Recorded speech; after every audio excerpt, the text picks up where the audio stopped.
Hello, this is John, and the American people have stood up, voted, and all we want is accountability for where our U.S. tax dollars are going. We feel, as we the people of the United States of America, that our tax dollars would be best used within the United States of America to fix the problems. And number one at the top of the list of problems that we need to fix in these United States of America is child trafficking, because it is off the rails in the United States of America. And if you care about accountability, I hope you will share this video. For Senator Paul asked point blank to Samantha Power, the head of USAID, did you fund coronavirus research in Wuhan, China? Senator Paul. Ms. Powers, did USAID fund coronavirus research in Wuhan, China? We did not fund gain-of-function research, That's not the as question. you know. The question is, did you fund coronavirus research in Wuhan, China? Before my time, there was the PREDICT program with which you're familiar, which ended in China in 2019. Now, this is a $200 million program, and the GAO has also identified that some of these grants went directly to the Wuhan Institute of Virology, where there is a suspicion that the lab leak began the pandemic. Has USAID awarded funds to the Academy of Military Medical Sciences in China? Not to my knowledge, but I'd have to get I think the answer is once again yes. GAO has found that there have been subawards of NIH money, as probably as well as USAID money, that went to the Academy of not just medical research, military medical research in China. Now, part of the unknowns here is we can't get the records to look at this. So I've been asking for months and months for records. In September of last year, I wrote Ms. Powers, USAID, a request asking for records from the PREDICT program. These are not classified. These are simply records of scientific research, and we want to read the grants to find out what they were doing and whether the research was dangerous or not. The response I got from your agency was, USAID will not be providing any documents at this time. They're just unwilling to give documents on scientific grant proposal. We're paying for it. They're asking for $745 million more in money, and we get no response. So 2 weeks ago, the ranking member, Risch, myself, and 25 other Republican senators, unfortunately, so far, signed a letter once again. It's still no response. We're not asking for classified information. We're not asking for anything unusual. 20 million people died around the world. You're supposed to be an agency that cares about the death of people around the world. We, talk about starvation and famine, and 20 million people died from a virus, and you won't give us the basic information about what grants you're funding around the world and who you're funding. Should we be funding the Academy of Military Medical Research in China? They're now off limits. But did we fund them? And who was making the decision? You know who ran the PREDICT program? UC Davis. Have you had any conversations with UC Davis about research in China and whether it was advisable? So again, to set the record straight, first of all, the PREDICT program ended in 2019. We have people and yet it goes on in other forums and other names. That's certainly not USAID program. Well, you have a program called Emergency Pandemic Threats Program still, don't you? If I could just finish in response to the first set of allegations, we have provided hundreds and hundreds of pages of documents related to the PREDICT program for the very reason that you say, because we are in broad Not to agreement. us. We are, again, as I know you had an exchange with Secretary Blinken as well, consistent with longstanding practice. Not going to give them to us. We have been responsive to the committees of jurisdiction. Not going to, you've been consistent in not giving us any information. That's not true. But what you're We've saying provided is, hundreds of pages in response to the chair and ranking. To the whom? Senate, Homeland Security, and Government Affairs Committee, for example. We've had extensive we've been requesting this and gotten none of it. I'm on that committee as well. The thing is what we get from you and from the State Department at large is that if Senator Menendez signs it, you'll give it documents. Until then, you'll give us nothing. And we have gotten nothing, zero. You said will not be providing any documents. I now have 25 senators have sent you a letter, and you aren't responding.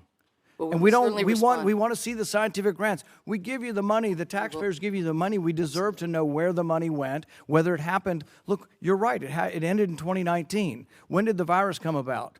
in about 2019. Some of the research proposals that came about in 2018 were Wuhan Institute of Virology asking for money to create a virus with a furin cleavage site in it, a coronavirus, a SARS-like virus with a furin cleavage site. That's exactly what COVID turned out to be. They wanted money to create such a virus. So we want to know, are there other research proposals that you either granted or denied that were on the same veins of creating viruses that could have become COVID-19? We can't tell because you won't give us the information. Again, consistent with longstanding practice, we are providing extensive documentation. We have a whole team of people who do nothing other than look back and predict. That is not true. It is factually accurate. That is not true. Everything we have asked, we have not gotten. I have not seen one document on the PREDICT program. I understand that, again, consistent with common practice Consistent across that you're not going to administration. give it to any senator. No, we're providing all of the kinds of documentation that you're You describing. are not. You're we being are. dishonest. We, You're being no, dishonest. I'm not. We haven't gotten not. one scrap of paper from you. Not one again, scrap of with paper. the committees of jurisdiction, we are providing all of the paperwork that You are not. requested by the I'm chair on the and other ranking. committee. I'm the ranking member on the other committee, and I haven't seen a scrap of paper from that committee either. Well, that is. See, here's what the I can American tell you people. what has happened. The American Actually, people. I can't tell you what the happens American at the committee. people think this: that because you won't respond, and because you respond with a non-response, that you have something to hide. I don't know if you have anything to hide or not. I want to see every grant proposal that had to do with coronaviruses that went to China from the U.S. government, from all facets of the U.S. government, and every bit of the Biden administration is stonewalling us and will not give us the information. It makes us think and makes us suspicious that you're hiding something. And it wasn't even you. This was the previous administration. We go back 2 or 3 administrations. We just want to see the information, and yet you sit there and you say we will do something, we are doing something, which is absolutely the opposite of the truth. You are not being honest. What a lot of the news has left out and completely ignored, because we all know what transpired through 2020, but back in 2019, October 18th through October 27th, in Wuhan, China, at the Wuhan Sports Center, which I did a video of the location, and it's the Wuhan Sports Center is 23 minutes from the Wuhan lab. And then the place they were housing the athletes was also 23 to 25 minutes from the Wuhan lab, and really close to the fish marketplace and food marketplace. But the important thing to note here is that there was 140 different nations, different countries, different nations, 140. There was a total of 9,308 athletes participating in this from all around the world. And they all went home after the Wuhan World Military Games that were held in Wuhan, China. They all went home to their relatives.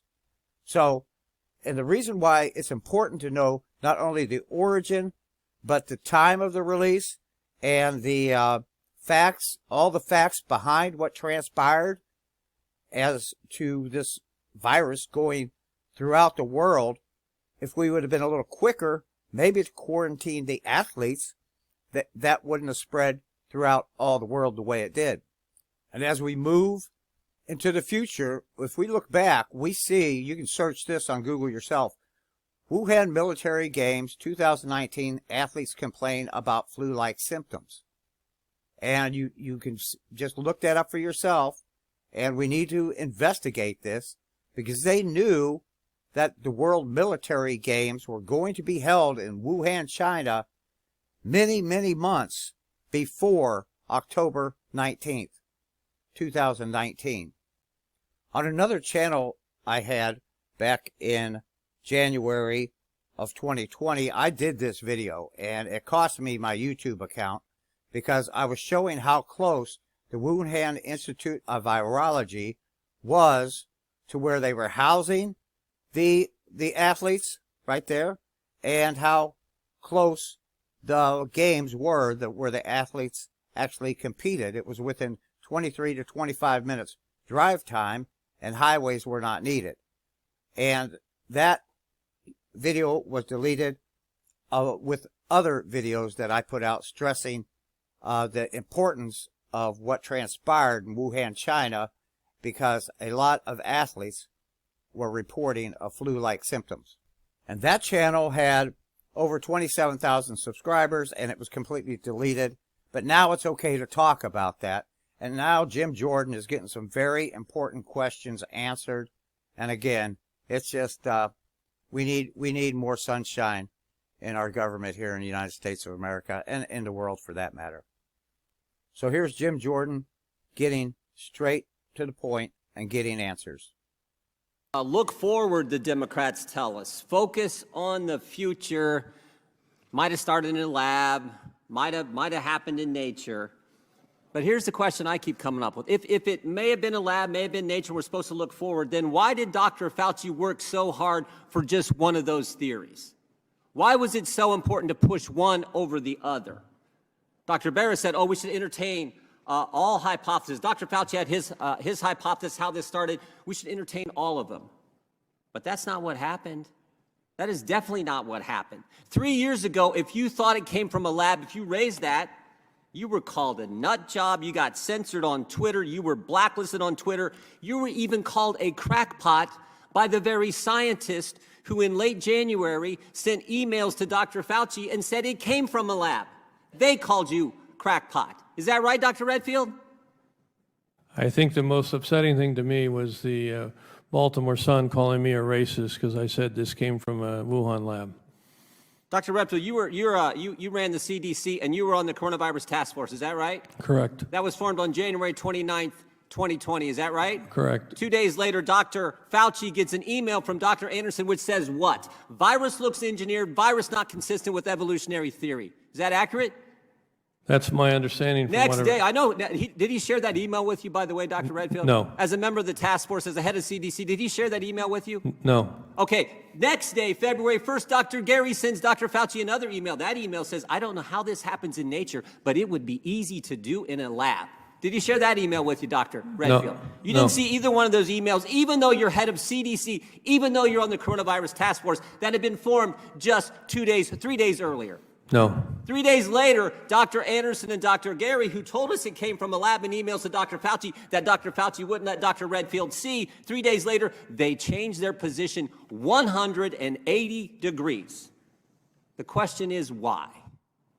Mr. Wade, why would they change their position that fast when the only intervening event is a conference call with Dr. Fauci, the guy who wouldn't let Dr. Redfield see the very emails that they had sent him, Dr. Redfield, head of CDC, on the coronavirus task force? Why would they change their position, Dr. Wade, or Mr. Wade? Well, this question does lie at the heart of the issue. What is pertinent, it seems to me, is there's no new scientific evidence that we can see that came available between these dates, the January 31st and Feb 4. Right, there's no new, I think you're, go ahead. So you have to ask if there were other kinds of influence available. Now, it is true that Dr. Fauci and Dr. Farry in London were very powerful research officials, and between them they controlled... I read your testimony, I saw that. Yeah. So... Why don't you cut to the chase and tell them what you really think was the reason? I don't know what the reason was. I know what it was. Go ahead. Go ahead. I'll let you say it because I read your testimony. I think you said it in your testimony too. Maybe you're reluctant to say it here, but go ahead. Well, if you're looking at the timeline, on May 21st, just a few weeks after the Nature Medicine article had come out, two of the signatories of the original email to Dr. Fauci, that's Dr. Anderson and Dr. Gary, were awarded a $9 million grant for the... So there's 9 million reasons why they changed their mind. I knew you'd get to it. I read that last night. 3 months after, so 3 days after they say it came from a lab, they changed their position, and the only intervening event's a conference call with Dr. Fauci and Dr. Collins. Again, a call that Mr. Redfield was not allowed to be on, the head of CDC and on the coronavirus task force. And then 3 months later, shazam, they get $9 million from Dr. Fauci. Well, isn't that something? Isn't that something? That's why we want to talk to these guys. That's why Chairman Winstrup wants to bring in Dr. Anderson and Dr. Gary and ask them a series of questions so we can get to the bottom of this, so we can move forward and deal with this. Now, here's the key question. Look, I'm just a common sense guy from Ohio. I majored in wrestling in college, but I got a degree in economics. You're supposed to get a degree when you go to college. I got one in economics. And one of the things they tell you about is a thing called opportunity cost.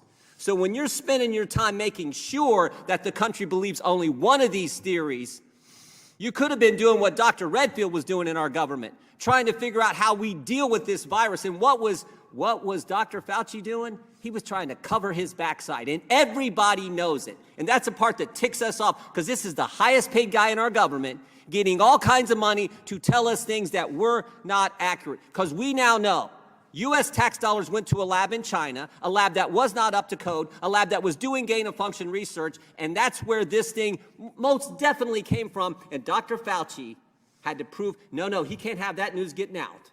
And that's why he did what he did, to the exclusion of a brilliant guy running our CDC, kept him out of the loop.